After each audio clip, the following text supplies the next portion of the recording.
ऐसे आदमियों पर कभी भी विश्वास नहीं करना चाहिए। मित्रों, ये कहानी है मध्य प्रदेश के एक छोटे से गांव में रहने वाली एक महिला की, जिसका रूप स्वर्ग की अप्सरा की तरह सुंदर और आकर्षित था।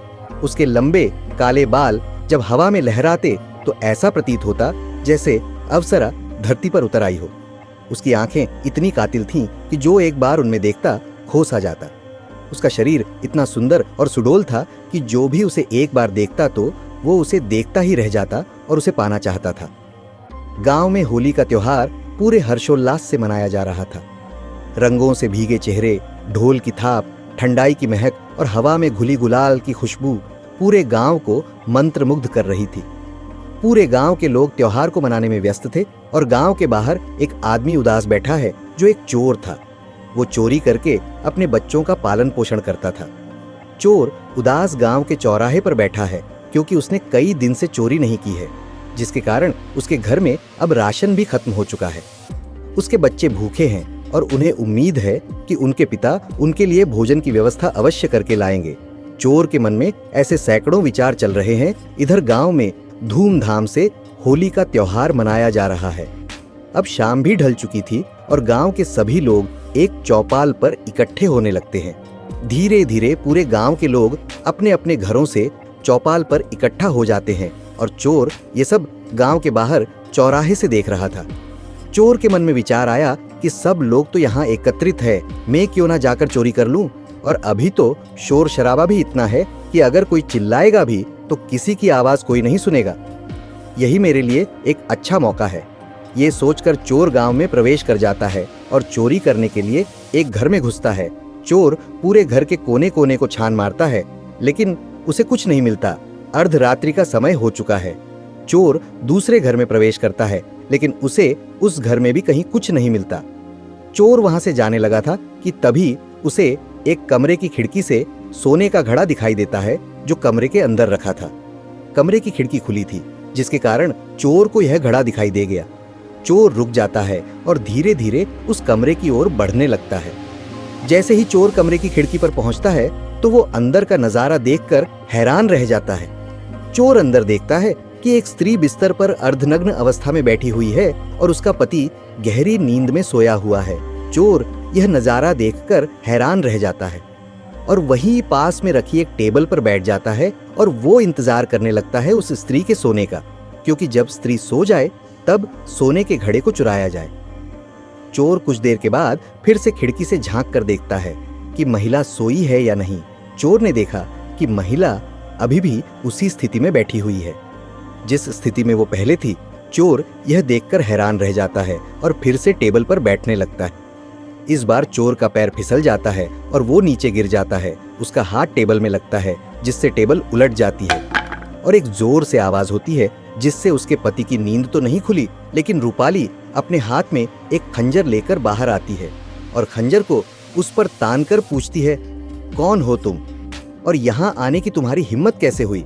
सच सच बताओ, वरना इस खंजर को तुम्हारे सीने में भोंक दूंगी। चोर डर जाता है और हाथ जोड़कर कहने लगता है, देवी मुझे क्षमा कर दो, मुझसे बहुत बड़ी भूल हो गई।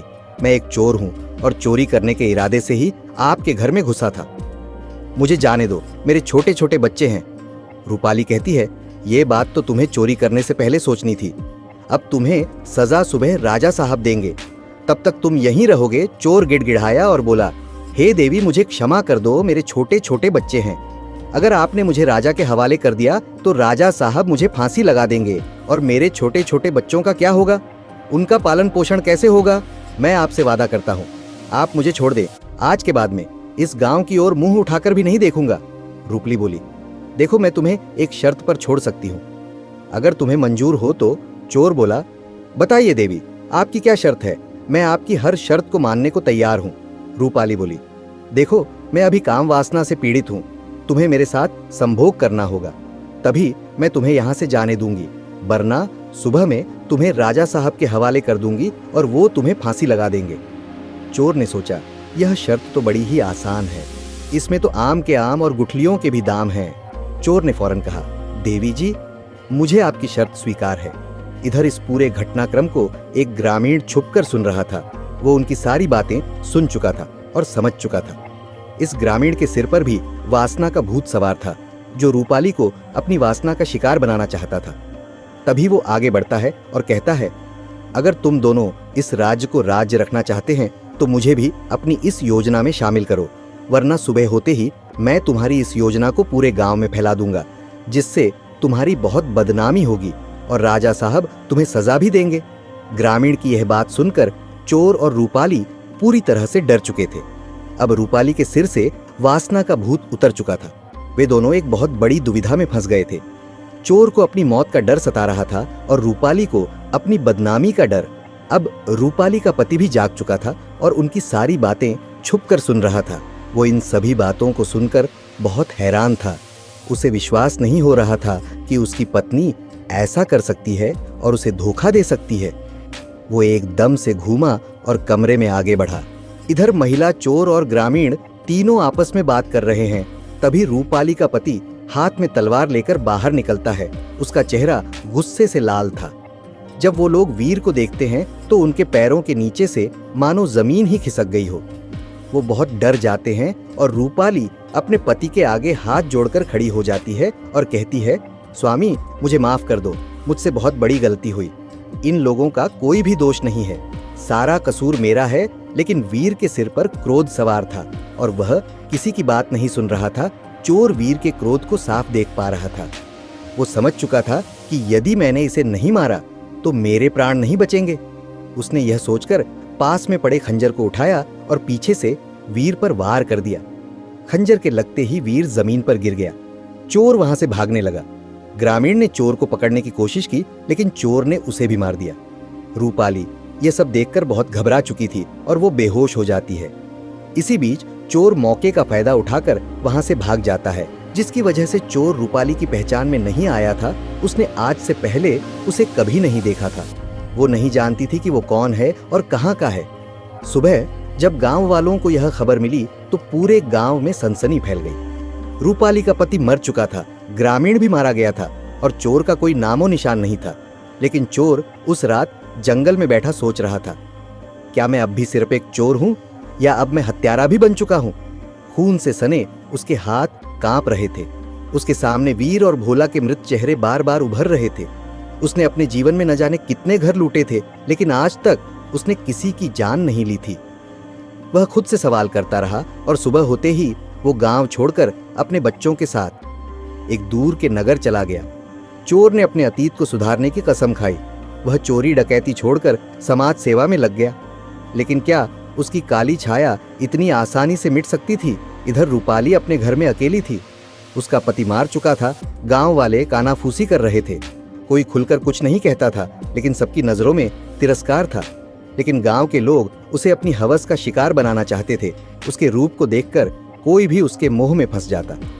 एक दिन गांव की कुछ औरतें उसके घर आईं और कहा, रूपाली, हमें मालूम है कि वीर अब नहीं रहा, लेकिन एक औरत के लिए समाज में जीना आसान नहीं है।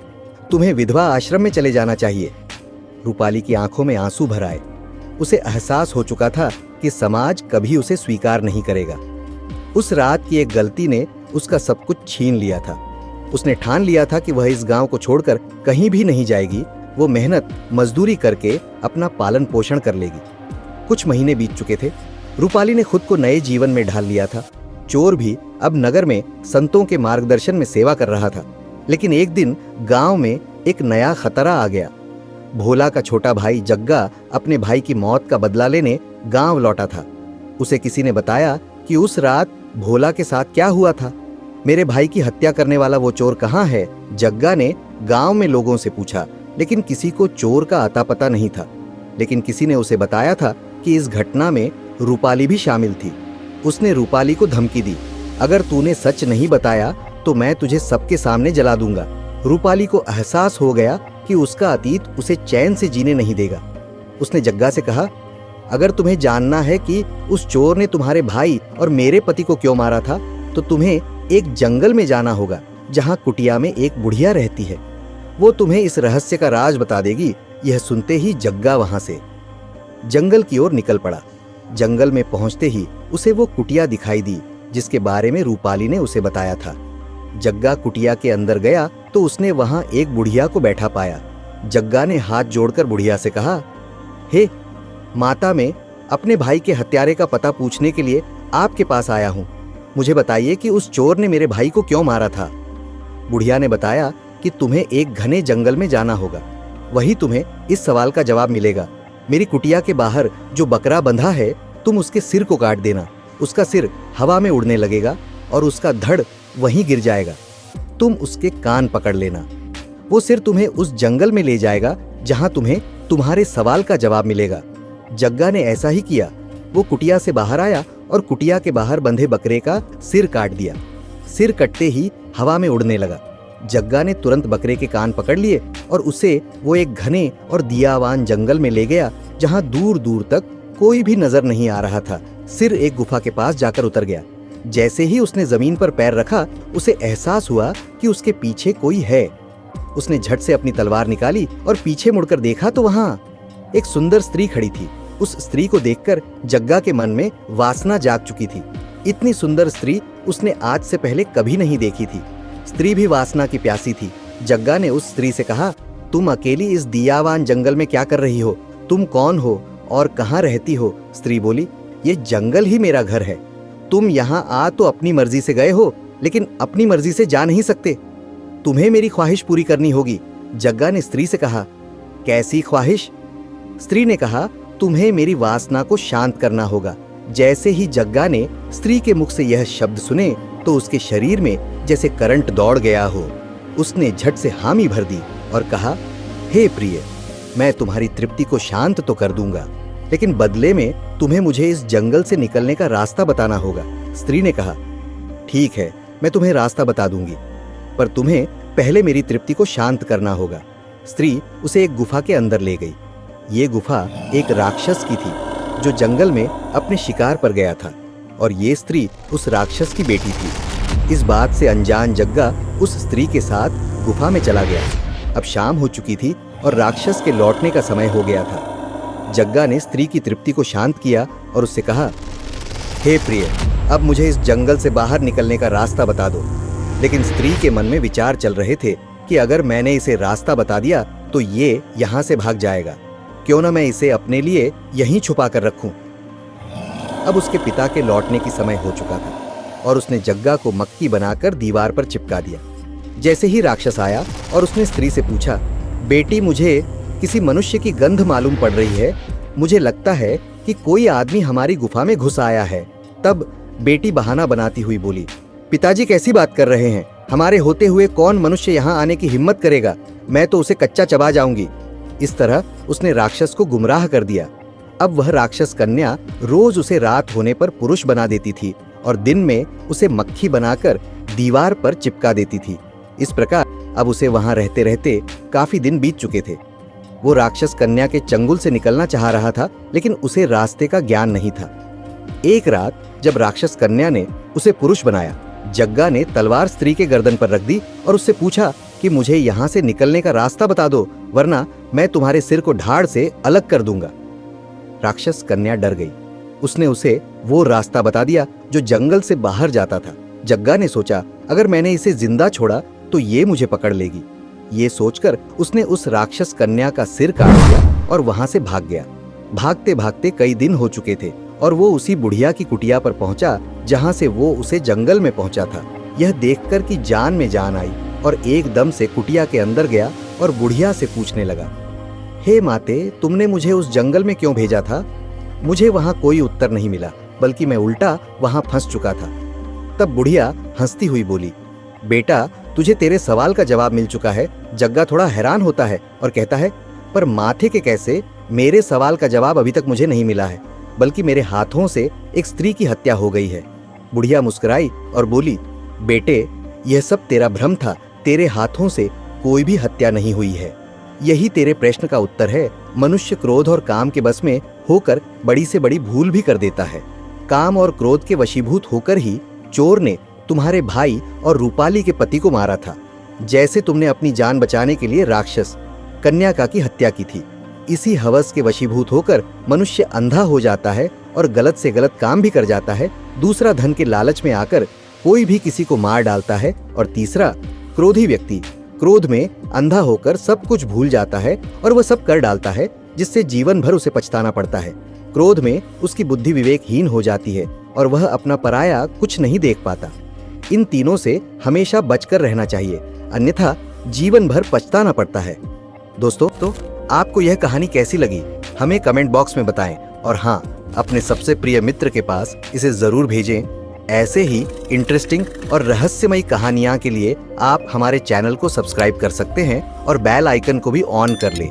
कहानी को इतना प्यार देने के लिए आपका धन्यवाद।